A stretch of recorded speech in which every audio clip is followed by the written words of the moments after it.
Je to úžasný příběh, který žijeme. Řemeslo bylo, je a určitě bude. Řemeslo je základ, z toho vychází spousta nových postupů a technologií, se váže a vrací se k tomu původnímu řemeslu. To řemeslo, ta kumulace sklářství právě tady v Křišťálovém údolí je takový, že je to velmi solidní základ. To, v čem je speciálně naše společnost unikátní, tak to je kombinace velké škály těch řemesel. A my říkáme, že pod jednou střechou tady máme 100 různých řemesel a technologií. Takže tady z toho pohledu kombinace těch různých řemesel nám dává vlastně právě tu úžasnou možnost reagovat a plnit jakákoliv zadání, jakýkoliv očekávání.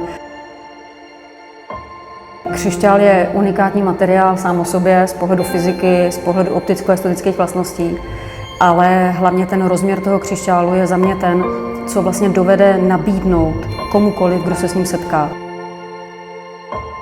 Lidi, kteří se s ním setkají, tak se rozsvítí, rozzáří stejně jako naše svítidla.